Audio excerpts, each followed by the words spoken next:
बिस्मिल्लाहिर्रहमानिर्रहीम। तो जी मैं हूँ असद हबीब कासमी और आज हम जो टॉपिक कवर करेंगे वो है organization and validation and documentation of data. हमारे ऑब्जेक्टिव्स हम डिस्क्राइब करेंगे organization, validation and documentation of data. तो ये हमारा एल्गोरिदम है। मेन टॉपिक चल रहा है वो नर्सिंग प्रोसेस है। उसी नर्सिंग प्रोसेस के असेसमेंट फेज में हम चल रहे हैं। उस असेसमेंट फेज में स्टेप्स ऑफ असेसमेंट हैं data collection, data organization, data validation and data documentation. Data की डिटेल्स तो हम पिछली क्लासेस में कवर कर चुके हैं। अभी हम देखेंगे कि ऑर्गेनाइजेशन ऑफ डेटा क्या है। ऑर्गेनाइज लफ्ज की मीनिंग को अगर देखा जाए तो किसी भी चीज को तरतीब बनाना। कोई चीज अगर बिखरी हुई है तो उसको तरतीब में लाना, किसी चीज को सेट करना, set down the thing is considered as an organization. अगर हम लफ्जी उसमें आए तो क्या है data organization? Practice of categorizing. जहां भी शन लगेगा वहां किसी प्रोसीजर्स, किसी एक्टिविटी, किसी अमल की बात चल रही है और यहाँ भी प्रैक्टिस हो रहा है, कोई अमल हो रहा है। किस चीज का अमल हो रहा है? Categorizing, classifying and arranging the data to make it usable. इसका क्या मतलब है? कोई आइडिया है? यूजेबल का मतलब ये है कि अगर आपने डेटा को ऑर्गेनाइज नहीं किया तो वो बिखरी पड़ी होगी, वो पूरा मिक्सचर होगा।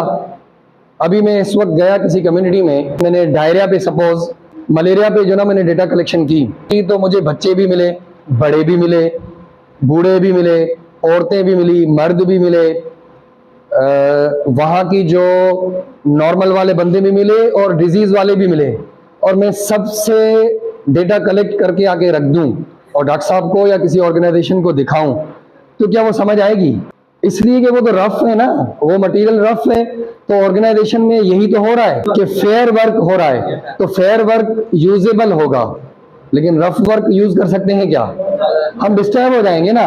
तो यही वाली चीज जो है ना वो इसके अंदर हो रही है। उस फेयर वर्क के अंदर हो क्या रहा है? Categorization of data, classify. इसी कैटेगराइजेशन को सिनोनिमसली भी यूज किया जाता है।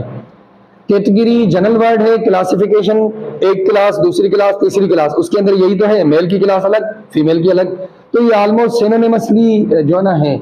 अच्छा, एंड अरेंजिंग द डेटा, और अरेंज करना, इसी प्रोसेस को अरेंजमेंट बोला जाता है। इसको अलग करके रखें, उसको अलग करके रखें, उसको अलग करके रखें, दिस इज दी अरेंजमेंट। तरतीब दे के रखना। मेल की क्लासिफिकेशन अलग कर ली, फीमेल की अलग कर ली।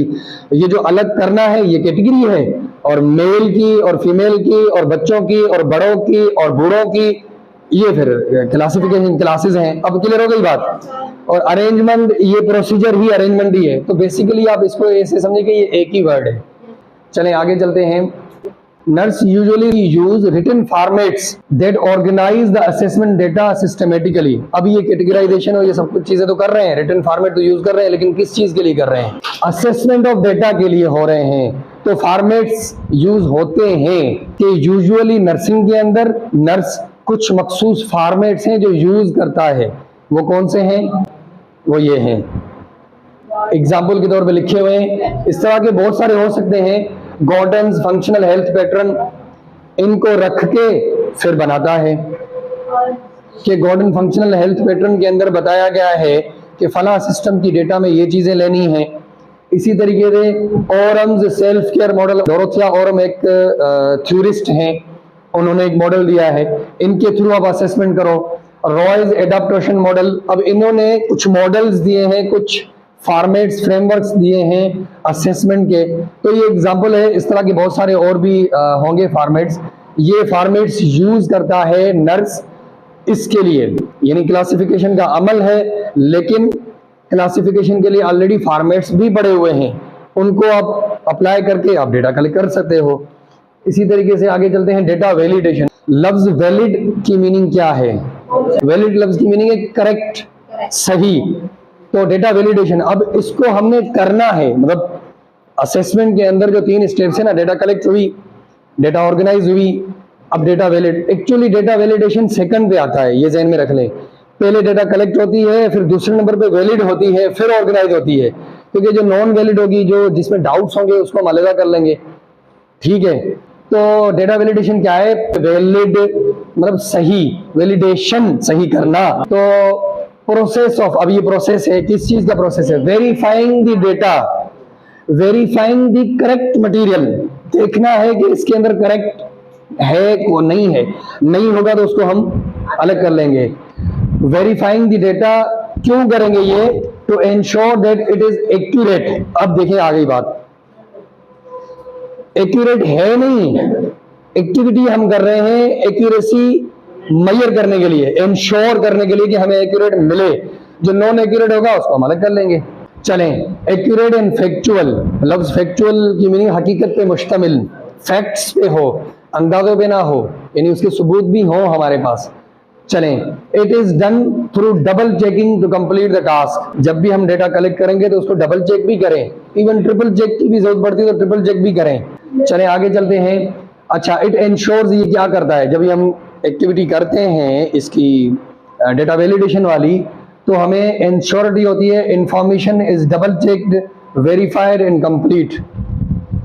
फिर हमें इत्मीनान होता है कि हमने इसको डबल चेक कर लिया है और ये वेरीफाई हो चुकी है और ये कंप्लीट भी है, इसमें कोई चीज रहती नहीं है। चलें, that objective ensures that objective and subjective data are valid and accurate. दोनों वाली आपने पिछली क्लासेस में पढ़ा था, सब्जेक्टिव एंड ऑब्जेक्टिव, दोनों वाली, ब्लेंड ना हो, क्लियर हो कि ये ऑब्जेक्टिव है ये सब्जेक्टिव है। अब आ जाते हैं, चौथा स्टेप है असेसमेंट का, डेटा डॉक्यूमेंटेशन। तो after collection of data it must be recorded, लाजिम है। अब देखिए, आपने डेटा कलेक्ट की लेकिन आपने कहीं पे नोट डाउन नहीं की, तो क्या उससे आप केयर प्रोवाइड कर पाओगे? वो हम इसको रिटेन नहीं रख पाएंगे, हमारे पास रहेगी नहीं। चलें, it is fundamental so that it may remain accessible to whole care team. अगर डाटा डॉक्यूमेंटेशन होगी तो एक्सेसिबल हो जाएगी होल टीम के लिए, यानी एक स्टाफ नर्स जो है ना, वो नर्सिंग ऑफिसर ड्यूटी करके घर चला गया तो दूसरा जो शिफ्ट वाला है उसको इजीली एक्सेस कर सकता है। अगर हमने डॉक्यूमेंटेशन नहीं की तो क्या एक्सेस कर पाएगा? तो और बी रेफरेंस्ड ड्यूरिंग इवैल्यूएशन, जब उसकी इवैल्यूएशन होगी या ओवरऑल भी रेफरेंस किया जा सकता है कि इसको पिछले साल ये हमारे पास एडमिट हुआ था और उसमें इसको, इस मरीज को ये कंप्लेंट्स हुई थी, ये उसका जो मटेरियल है और ये इसका ट्रीटमेंट हुआ था और इसके नतीजे में इसका क्योर हो गया ये मरीज। तो ये सब चीज़ें हम रेफरेंस भी कर सकते हैं, मींस हम उसको रीचेक भी रिकॉर्ड से जाके कर सकते हैं कि इसके पास्ट के रिकॉर्ड के अंदर क्या क्या चीज़ें हैं। तो ये सब चीज़ें जब ही हो पाएंगी जब हम डेटा डॉक्यूमेंटेशन करेंगे।